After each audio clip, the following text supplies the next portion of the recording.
the one and only Dhanna.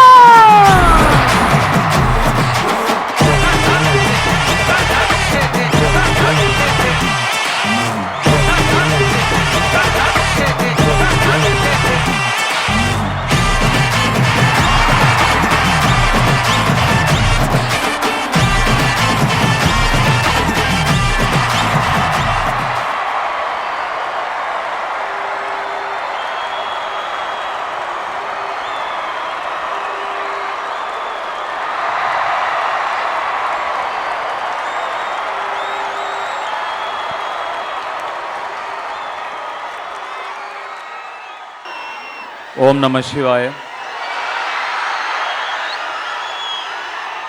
எல்லாருக்கும் வணக்கம். இவ்வளோ பேர் இப்படி திரண்டு வந்து உங்களோட அன்பையும் ஆதரவையும் எனக்கு கொடுக்கும்போது இன்னும் உண்மையாக உங்களுக்காக உழைக்கணுங்கிற உணர்வு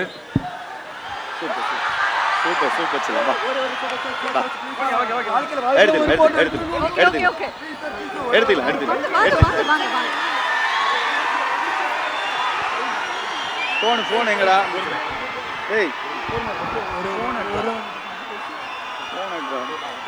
எடுங்க, அவர் போன்ல கொடுத்துருங்க.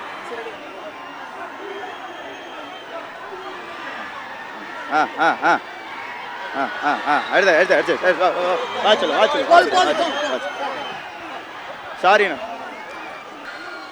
என்ன சொல்லிட்டு இருந்தேன்னு மறந்துட்டேன். உங்களுடைய அன்புக்கும் ஆதரவுக்கும் உண்மையாக உழைக்கணுங்கிற உணர்வு ஏற்கனவே இருந்தாலும் இப்போது இவ்வளோ பேரை பார்க்கும்போது இன்னும் அது ஆழமாக எனக்கு தோணுது. எவ்வளோ நன்றி சொல்லாலும் பத்தாது. எவ்வளோ நேரமாக இங்கே காத்துட்ருக்கீங்கன்னு தெரியல.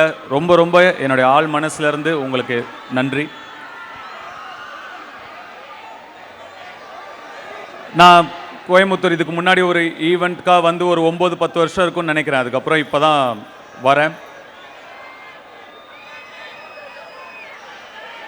துள்ளுவத இளமை, காதல் கொண்டேன்லாம் நடிக்கும் பொழுது நிச்சயமாக இந்த இடத்துல ஒரு நாள் நான் இப்படி நிற்பேன், இவ்வளோ பேர் எனக்காக வந்திருப்பீங்க நான் நினச்சி பார்த்தது கூட கிடையாது.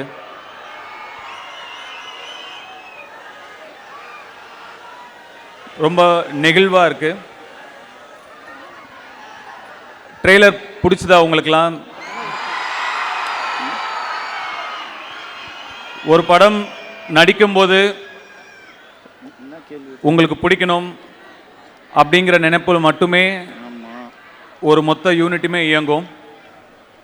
ஒரு படம் இயக்கும்போது அந்த உணர்வு இன்னும் ஒரு 100 மடங்கு அதிகமாக இருக்கும். அந்த ரெஸ்பான்சிபிலிட்டி இன்னும் 100 மடங்கு அதிகமாக இருக்கும். எப்படியாவது உங்களை வந்து சேரணும், உங்களுக்கு அதெல்லாம் பிடிக்கணுங்கிற ஒரு எண்ணத்தை தவிர வேறு எந்த எண்ணமுமே கிடையாது. அதுக்காக என் கூட நிறைய கஷ்டப்பட்டாங்க. என்னோட entire cast and crew, technicians எல்லாருமே பயங்கரமாக ஹார்ட் ஒர்க் பண்ணியிருக்காங்க. அவங்க எல்லாருக்கும் உங்கள் முன்னாடி நான் என்னுடைய நன்றியை சொல்லிக்கிறேன். என்னுடைய சீனியர் ஆக்டர்ஸ் அவங்க Sathyaraj sir, Parthiban sir, Rajkiran sir, Samuthirakani sir, இவங்கெல்லாம் சீனியர்ஸாக இருந்தபோது கூட என்னோடய விஷனை புரிஞ்சுக்கிட்டு, சார் இது இப்படி வேணும் அப்படி வேணும்னு சத்யராஜ் சொன்ன மாதிரி கொஞ்சம் நான் மைக்ரோ மேனேஜ் பண்ணுவேன் தான். அப்படி சொல்லும்போது கூட கொஞ்சம் கூட யாருமே முகம் சொல்லிக்காமல் அதை புரிஞ்சுக்கிட்டு எனக்காக நடித்து கொடுத்தாங்க. அதுக்கு ரொம்ப கடமைப்பட்டிருக்கேன் சார். ரொம்ப நன்றி பார்த்திபன் சார், ரொம்ப நன்றி சத்யராஜ் சார், ரொம்ப நன்றி. இன்னும் நிறைய பேர் இந்த படத்துக்காக நிறைய உழைச்சிருக்காங்க. அவங்களுக்கு எல்லாம் என்னுடைய நன்றி. அது என்னன்னு தெரியல, நான் வந்து சமைக்கணும்னு தான் எனக்கு ஆசை, ஷெஃப் ஆகணும் தான் எனக்கு ஆசை. அந்த ஆசை இருந்ததுனாலையோ என்னவோ தொடர்ந்து நமக்கு சமைக்கிற மாதிரியே படங்கள் அமைஞ்சிக்கிட்டே இருக்கு. இப்போ ஜகமே தந்திரமில் பரோட்டா போட்டோம், திருச்சிற்றம்பலமில் வந்து டெலிவரி பாயாக இருந்தோம், ராயனில் ஃபாஸ்ட் ஃபுட் வச்சுருந்தோம், இந்த படத்தில் இட்லி சுட்டுக்கிட்டு இருக்கோம். எனக்கு நான் எழுதிக்கிறதும் அந்த மாதிரி தான் இருக்குது.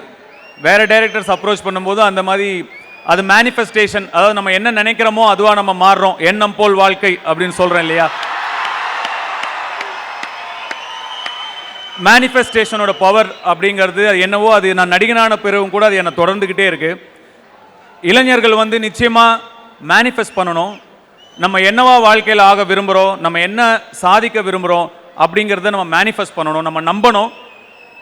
ஆல்ரெடி அது நடந்துட்டா மாதிரி நம்ம நம்பணும். அதுக்காக கடுமையாக உழைக்கணும். அப்போ நிச்சயமாக யார் வேணால் என்ன வேணால் சாதிக்கலாம்.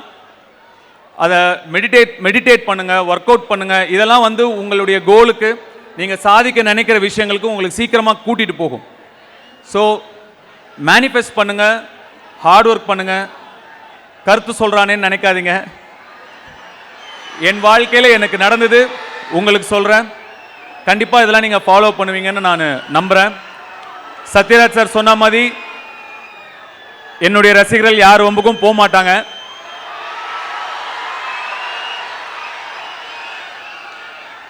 அதில் எனக்கு பெரிய கர்வமும் பெரிய சந்தோஷமும் இருக்கு. இந்த இட்லி கடை ரொம்ப ஒரு சிம்பிளான படம், ஒரு ஹம்பிளான படம், ஒரு சாதாரண படம். ஆனால் உங்கள் ஃபேமிலியோட, உங்கள் குடும்பத்தோட, உங்கள் குழந்தைங்களோட போய் ரசித்து எமோஷ்னலாக என்ஜாய் பண்ணுற ஒரு படமாக இருக்கும்னு நாங்கள் நம்புகிறோம். உங்களுக்கெல்லாம் இந்த படம் கண்டிப்பாக பிடிக்கும்னு நாங்கள் நம்புகிறோம். அதே மாதிரி படம் ரிலீஸ் ஆனதுக்கப்புறம் 9 மணிக்கு படம்னா 8 மணிக்கே ஒரு சில ரிவ்யூலாம் வரும். அதெல்லாம் நம்பாதீங்க. 9 மணிக்கு படம் ரிலீஸ் ஆனால் 12:30 மணிக்கு தான் படம் எப்படி இருக்குன்னே தெரியும். அதுக்கு முன்னாடியே நிறையா விமர்சனங்கள் வரும்.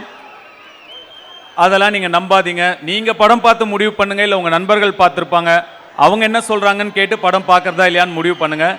சினிமாவுக்கு அது இன்னைக்கு ரொம்ப தேவை.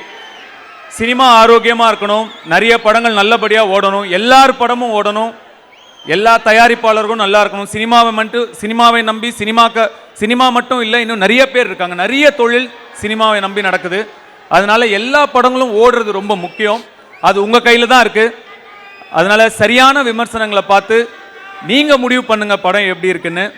அப்படிங்கிறது என்னுடைய ரெக்வஸ்ட். வட சென்னையை வருது கண்ணா அடுத்த வருஷம்.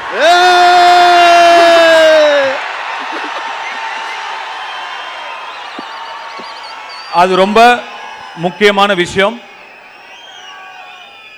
மீண்டும் உங்களை எல்லாரையும் 10 வருஷம் கழிச்சு சந்திச்சதுல எனக்கு ரொம்ப ரொம்ப ரொம்ப சந்தோஷம். வந்த எல்லாருக்கும் ரொம்ப ரொம்ப நன்றி, வாழ்த்துக்கள். Thank you so much. Thank you. So before we end up, I request. Okay, thank you very much, and once again thank you Dhanush sir for joining us.